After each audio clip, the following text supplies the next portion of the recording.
we will have to wait and see. As for now, we have some professional games to cast, aka better than mine. Starting off with the first map chosen by SOA, it is going to be the Cursed Hollow.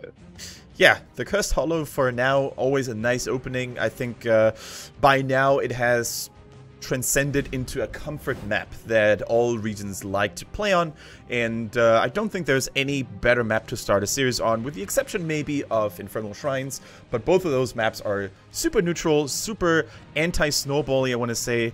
You have several options, especially in Cursed Hollow, to obtain tributes, and if you're doing okay, then you should have level 10 right at the exact same time as your opponents, and you should have a fair game from there.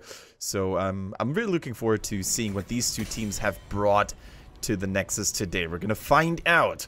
Are we going to see some new prioritization bans? Maybe a Karzim first ban against CE, or are we still going to stick to the old school material here? A Noob, Genji, Uther... Yeah, Dahaka even, yeah. He has jumped up severely in bans lately. Malthael as well has entered the Nexus and immediately entered the ban phase most games. We will see if that theme continues. But for now, Genji and Anubarak are the bans. So Malthael is let through, Uther is let through, Dahaka is let through, and it's going to be Uther as the first pickup. So, that potentially leaves up SOA to pick Dahaka and Malthael if they really want to start full meta, if you will. They go for the Dahaka already, which I definitely do like. It's a very large battleground, and especially during the early tribute phases, you can really set that Dahaka on that side lane. You can cause him to soak and push a little bit, only to arrive in the nick of time to really help his allies, or you can willingly just leave out or skip some of the early tributes to even expand your lead in XP even more. So those two playstyles have become very, very popular. Are we going to see the Malthael? No, we see the Greymane instead.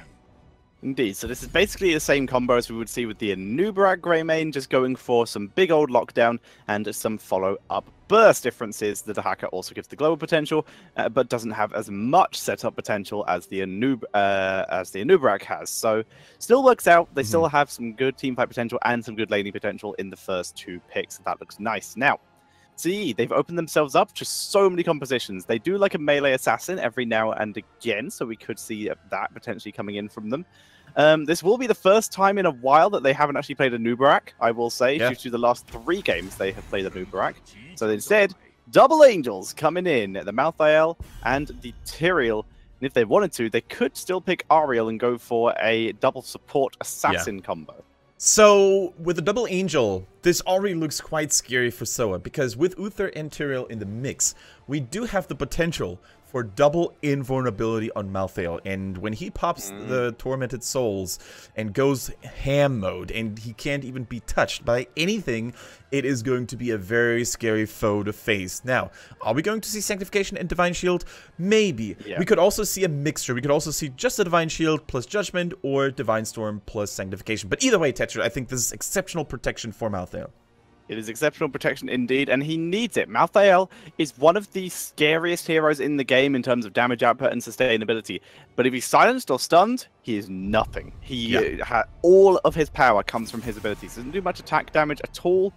So if you can silence him, he's not going to regen, and he becomes quite squishy, in fact. So, are they going to be able to get them? They already have 1 silence in theory, so they could work that out. The Abathur ban, preventing that burst damage that could also help break through all that regen that Malthael gets by himself. Yeah, Abathur has really become a force to be reckoned with, especially on those larger battlegrounds like Cursed Hollow, and especially, of course, when there's a nice copy target, like the Greymane. We all know how powerful the double Greymane can be, and even the healthiest of Malthael can actually crumble underneath the furious Worgen assault by 2 Greymanes. So, I actually do like the Abathur ban here. It's really, really solid. Also, Abathur, of course, has that double soaking potential, and combine that with a global presence by Dahaka, and you're probably going to find yourself getting out-soaked if you can force early kills. So I definitely do like that second ban. I'm a little bit confused by the Falstad ban. I think they could have actually used Falstad themselves, SOA that is, because let's not forget that the Mighty Gust, if timed correctly before Sanctification or Divine Shield goes down, he can be a quite nasty counter to the hard-engaging assassins like Malthael themselves. And all 3 Angels have been deployed from the heavens. I like it. Indeed, we still wait for our wonderful opportunity to see them all same team though. Yeah. But this still does give double protection over to the Grey main, so she's going to be a little bit more sane, and Uncle G gets his hands on his Zarya. The question is Grey main a high enough energy outputter for Ariel? Now, we did find out yesterday in Open Division that having those dedicated energy people is good, but not necessary, as Linked, legendary player, been in the scene for a very long time now, currently playing for Team Leftovers. He played Ariel with heroes like a Genji on his team. Can you tell us what he did differently compared to talent builds, maybe? No, his talent build was pretty much the same overall. He was just going for the majestic swing as much as possible to try and just use that to gain his energy. He didn't go for the cord to auto-attack to gain more energy. He was just very reliant on swapping the crown very often to maximize energy gain and just really good use of the majestic swing. Yeah, really cool to see that Oriel does not only have that one playstyle with the likes of Gul'dan or Vala, but you can also rely a little bit more on yourself. If your micro is good, as you said, swapping crowns in between team fights is so important because oftentimes your original target is getting pressured, thus not being able to deliver a lot of damages, so you swap it to the next assassin or even to a warrior sometimes. Exactly. Your Genji is going to be consistently poking, so if you're not planning on team fighting anytime soon, having the crown on him is not such a bad idea. If you're clearing a lane though, then better to put it on whichever hero has the most wave clear. Yeah, absolutely. And we see the double support coming in here for CE. Actually, we can call it a 2.5 support with Tyrael in the mix as well. Yeah. And Cassia, they rely on Cassia. And so far, I gotta say, I do like it because Greymane, despite his cocktail poke and the Zarya, of course, despite her grenade poke, most of their damage still comes from basic attacks, especially in Worgen form. So the Cassia, we've seen it times and times again, is a really reliable counter assassin to that. Yeah, there we go. Adjusting to it here, bringing out the Gul'dan, giving themselves some ability power. That is a good reaction. They are relying on a Dahaka Zarya as their front line, basically, which isn't the toughest of front lines, especially with Malthael and Tyrael, especially just being sort of able to skip it. So they have to be very careful about their positioning in these fights. However, with the Cassia in play here, I don't know if you watched the grand finals of the Open Division yesterday. I did, partially. You did? Okay. Did you bear witness to, from what I've seen, the first ever Valkyrie professional play from Cassia? I did see it. There was a lot of crazy things going on yesterday during the grand finals. Like, it worked, yes. It worked for a while, but it turns out that Blakitny is just kind of a god.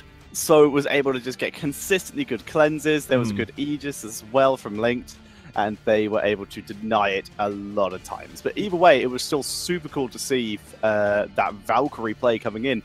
And the one time it did work, it was devastating. Yeah, I think yesterday we saw Lily being played as well. We've seen some other crazy comps that I would have never imagined to be played. We saw Chen coming back in the mix, I think. So yeah, man, it was a pleasure to watch. Now, are these teams going to follow suit here? Are we going to see the Valkyrie coming in from CE? I wouldn't actually hate it. I wouldn't hate it. What cleanse do they have? None. They don't really, right? Unless Zarya goes for the cleansing shield. They won't have any. Yeah, Valkyrie is a free way to basically burn out Aegis. It's a long cooldown. It's a 60-second cooldown for what is basically a shorter range Stitches hook that also displaces the rest of the enemy team. It's nice, and also you're hooking the back line as opposed to the front line, which is always nice. But it's a long cooldown for that kind of ability, but it can burn the Aegis in situations where it otherwise would not get burnt down by someone like the Malthael. Either way, guys, give it up for the two teams duking it out here in game number 1, CE and SOA.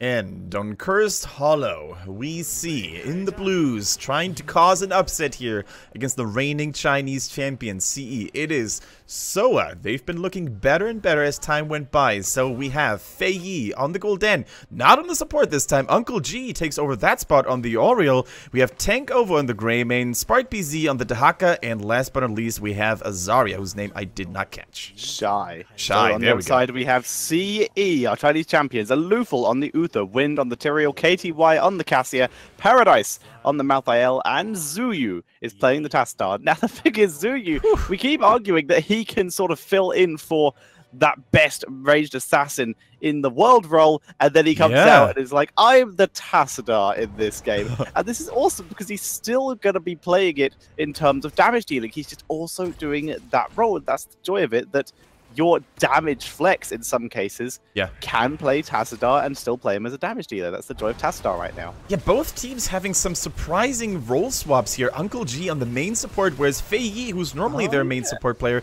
is on the Gul'dan. That is so interesting to see. And Shy, we actually used to see him on a lot of melee assassins, the Bruisers. He's going for a more supportive, protective role on the Zarya here as well.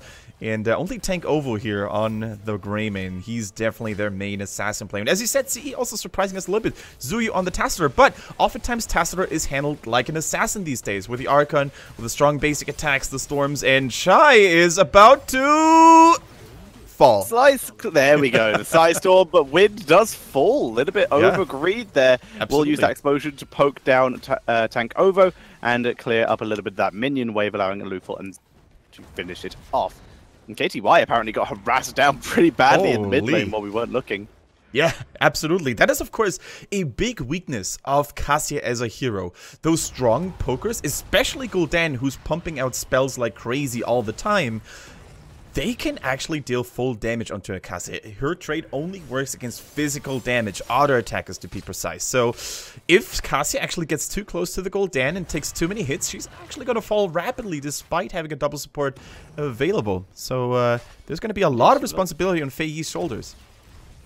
Indeed, and it's a little bit more difficult for Cassia to sustain through all of this, especially even when she hits level 4 due to Ring of the Leech, requiring her to basically engage, and when she does engage, she can take even more damage and become a bit of a risk. There is a way around that by taking Plate of the Whale, but that's a bit of a less preferable talent these days.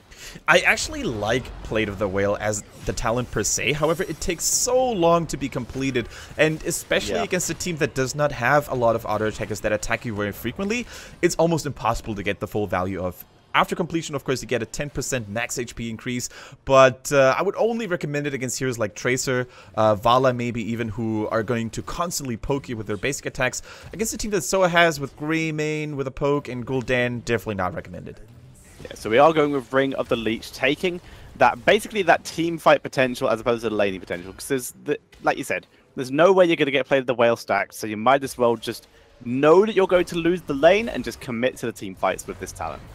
Exactly. And, you know, the Life Leech is super good, especially with the Surge of Light at level 7. The D-Explosion, as I want to call it, because it is just so good if you hit it on multiple blinded targets. It also scales with Ring of the Leech's self-healing, so you have that wonderful built-in synergy on Cassia's talent tree, and that is the reason why most people still tend to go for it in any game. Now, Tyrael, by the way, at level 1, went for the Regen Master, a talent that we don't really see that often here, but can he stack up the Regen Gloves fast enough to get that bonus HP? If so, Tyrael becomes even tankier than he already is. And CE, they're dominating this first tribute. Nice stalling, though, by SOA, and of course, Spark BZ in the bottom lane has been soaking, or had been soaking during all that time.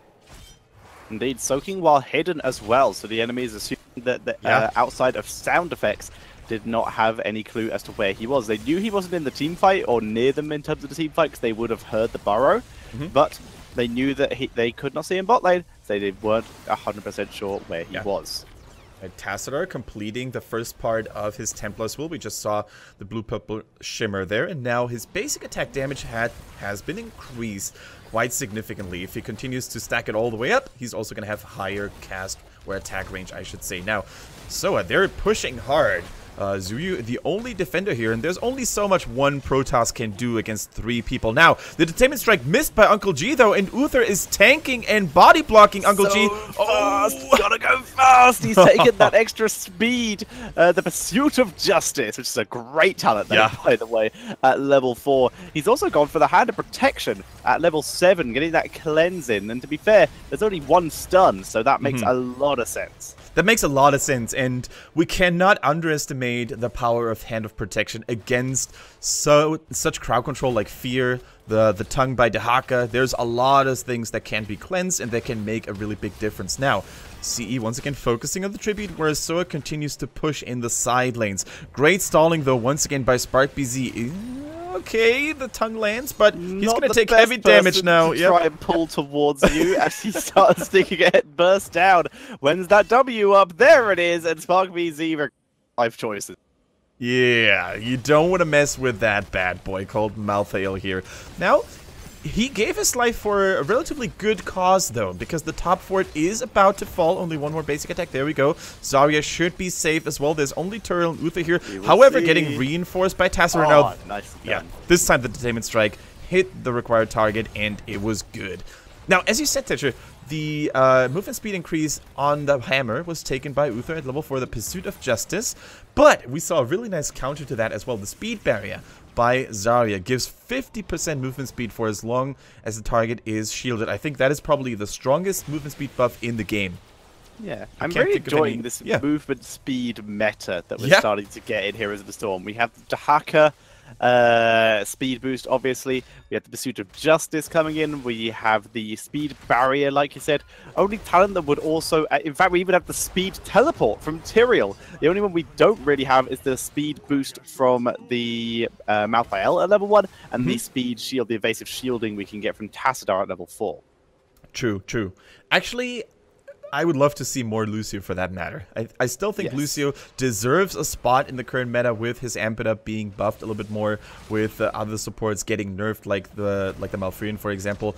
However, the pro teams don't seem to share this sentiment for now. Maybe in the near future we're going to see everyone's favorite Brazilian DJ come out a little bit more. Now look at the strengths of Zarya here. Thanks to her great range on the grenades and thanks to her level 1 talent giving her a slightly lower cooldown on the grenades, they can poke for almost an infinity here. The Fear goes down and SOA initiates the team fight. Ball lightning is dropped. In comes the tormented souls. Shy is dropping down. Sanctification keeping Malthael alive. He goes straight to the backline, but the tormented souls expires, and as such, he's turned around and blown up. Shy has still the force wall. this. It's still a 2-for-1. The force wall separates everyone out, and Shy killed off by the Divine Storm from over the wall. Full team wipe in exchange for just Malthael. Little bit messy in places, but CE taking a convincing fight. Absolutely. Now look at the replay here. Shy extremely low, getting healed over and over again by Uncle G, and that force wall says no, you shall not pass. And as Tetris said, a blind Divine Storm. He saw the Uther a little bit earlier, so he just went for it, and Lufel once again proving immaculate game knowledge and takes out the entire enemy team. That was just beautiful, Tetra.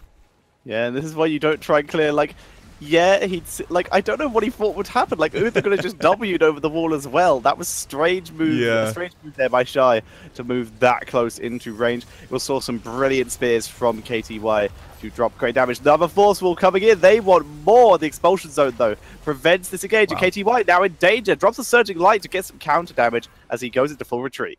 Yeah, this is exactly what we talked about. The strong healing by Uther, the self-leeching by Cassia as well when the D-Explosion gets applied. It is just so powerful, and especially when you don't have the highest of burst damage available on your side with, you know, Greymane, and, you know, he offers a little bit of burst, but Gul'dan doesn't have any if his Horrify is not up, then you're probably not going to be able to kill her fast enough, and that's exactly what has happened to SOA so far in those team fights. Also, I do want to say that the Sanctification synergy between Tyrael and Malthael, who was the designated target, was just beautiful to watch. There was absolutely nothing SOA could do to really stop Malthael from going ham in those first few seconds in the team fight, and if CE keeps up the precision on executing their heroic abilities together, there's very little that SOA can do. Indeed, they're going to have to be very careful. They're going to have to be careful, though, CE, as long as to not throw the lead they already have. Like you said, there's little that SOA can do. There's a lot that CE can do to ruin their own shot. This is what we see in several professional games. Right now, though, CE pressuring in the mid lane, trying to take out another fort. But good reaction by SOA, rotating enough people up here to clear this. And with the boss that SOA have pushing in the bot lane, they don't need to worry about that. The only issue they have is the fact that top lane is slowly dying. And I gotta say, overall, we have seen teams perform worse against CE. SOA's actually keeping up very nicely here in terms of XP, only 1 level behind. Not really too many structures have fallen yet on their part either. They took a pause, CE took a pause, so this could be a very balanced game. However, the teamfight breaks out. Sanctification is dropped though, keeping Malthael alive. Tormented Souls as he moves in, drops the anti-healing, ruining Ariel's potential to try and protect her team here as she gets taken out. They go in deeper, Malthael getting dropped low though, killed off by Gul'dan. But Greymane is low, Gul'dan's out of position, and they will both likely fall. The Force will slightly whip to cancel it, let them through, and they finally go through here. But it's still a 2 for 3, and they're not in the best dodge. position. The fort is still alive here. The minions will protect them, and the tower just runs out of ammo. Oh, Dehaka actually denying the trade value by Turiel using his burrow just in the nick of time. And SOA, they got a 3 for 2 trade against their favor, but still, that is really, really good considering the odds and how strong the team fight started in favor of CE. Once again, with that beautiful Sanctification Torment Souls combo. And keep in mind, Uther didn't even go Divine Shield, so this protection combo is so much harder to execute. Like, Turiel's Sanctification is not an easy ability to time and use correctly, so I have to admire CE. Also, I have to admire the resistance, though, that SOA puts up so far. Yeah, they're putting up a good show so far, but CE just consistently taking small leads and small advantages. For now, though, we're seeing them move in. Slight numbers advantage right now in favor of SOA. Tyrell and Tassadar aren't here yet with the isolation on Uther. He gets taken out, immediately turns around, begins dropping Seonic onto Cassia. The Aegis on Ariel herself, keeping herself alive, but she is focused down by Malthael, who continues to go in deep. Darker burrowing to buy himself some time, but this is what we in the biz like to call shredded as they move in. The ticking damage will finish off Dehaka, and that's once again a full 5 for 4 in favor of CE. Yeah, SOA and that teamfight got absolutely taken out here. They managed to get Uther, but oftentimes we see this phenomenon happen over and over again. If Uther is the first target to die after having used all of his cooldowns, including the heroic ability, he's just going to be like, Q, Q, Q, Q, Q, and he keeps everyone alive and makes things even harder for the enemy team because there's a very low cooldown on his ghost healing. So what you're saying is Uther is the exception to less QQ, more pew pew? Absolutely, he combines it all. Uther is the exception that proves the rule. As CE, they've put on some pressure, they finished off that mid fort, pulling themselves back, making so that they took out the front wall. Now they're making them putting themselves into a safer position. They're farming themselves their way towards their level 20 due to 16 not being there for SOA yet, but it's too risky a fight for CE anyway. Yeah. They used a lot of abilities. They needed some mana, a couple of them, so they went back and got all their health and mana back in preparation for the next tribute, so they can begin their way towards towards a curse, as they already have 1 tribute in their side already. Yep. Here we go. Now, SOA is not out of this game by any means. They have caught up in talents, 16 against 18. That is normally the longest period of time where a team has the ability to make a comeback, because from 18 to 20, it's a long way to go. Even for CE, they just can't really soak it without spending too much time, right? So no keep has fallen yet for SOA either, so they don't have to worry about catapults. They can go full aggressive mode here and maybe catch someone off guard. Tassadar, of course, is a very slippery target, not really easy to hold him down. Same goes for the entirety of CE, maybe with the exception of Malthael here. Like, if you focus on Uther, well, we saw what happened last team fight. Turiel has the Eldruin's Might to get out. Tassadar, incredibly hard to lock down either. And Cassia, she's quite resilient in her own way. So it's a really stable, it's a really sturdy team comp that CE has mustered in this first game. It really is. CE looking good, dropping the force wall. Not for a full engagement, but definitely to keep everyone hanging around. As Malthael moves in. Good holy ground there to zone out the Zarya. She drops the expulsion zone, and the Aegis is dropped on her. But they turn back around, focus her down. The Horrify is really good, and Malthael gets the heal from Uther, though. Poison is ticking him down, and he gets finished off. But Greymane is dropped in the exchange. It's currently a 2 for 1 with Zarya already dropping down in the background as they try to focus onto the Gul'dan. Can SOA do this? Crazy damage, great isolation, but Uther is still alive. It's both supports and the tank versus the support and damage dealer in the tank. And the fact is Gul'dan is dropping crazy outputs. Zuyu doesn't care. That plasma, though, is too much. But the poison they caught him. Too big. The dragon lands over the holy ground, and Alufal able to get the speed boost, though, thanks to the pursuit of justice, and gets himself out of danger. Wow, what a hold by SOA, trading evenly here against CE. And keep in mind, shy on the Zarya, he got focused and taken out so quickly that it was a 4 versus 5 right off the get-go. But still, SOA managed to hold, and especially that fear by Fei Yi was incredible bananas. It was so good, hit almost the entire enemy team, and was also patiently timed after the sanctification was over. So big kudos to SOA, and especially Gul'dan. He just put out one Orc's work in a lifetime here. That was fantastic. Was indeed fantastic. Shout out to Zuyu, though, who was getting crazy damage out in that fight as well. He has gone for the full Oracle bid, which I believe gives him percentage damage. Yeah, as long as the Oracle is active at level 16 with a focus beam, you're gonna get 2% of your target's max HP as damage. Could be 3%. I'm not 100% sure. And you can combine that with Prismatic Link later on. The Horrify catches 3 members, and we're seeing Uther getting focused down. Pursuit of Justice, Divine Storm into the Sanctification, though, and Delusion turns it round. They take down 2 members. Both the assassins have been destroyed. As Alufal, still at no health, is chasing down Dahaka, and it's going to be the Malthael who will kill him off, though. Wind is 1v2ing, taking out the Ariel, and is now trying to kill off Zarya. Can they get Dahaka? They should be able to. No speed. The Force Wall denies. And now the question is, yes, Tyrell can kill off Zarya, and Alufal even came down to help him, just to be sure. And that is oftentimes the crux when you have a Zarya in your team. Yes, the protection she puts out is amazing. Yes, she can be a real threat as well when she's fully charged up, but she doesn't have the peeling capabilities in terms of mobility. She's a very slow hero. There's no movement speed upgrade for her. There's no blink, no fancy teleport. So once you're out of position, you're getting killed out of position, and that's exactly what happened there. She was separated too far from the rest of her team, couldn't really participate in the team fight, but CE's focus was just immaculate as well. Malthael, the anti-healing from level 7, once again, too much for SOA to handle, and GG in this first game here. CE takes it, but SOA put up one hell of a show.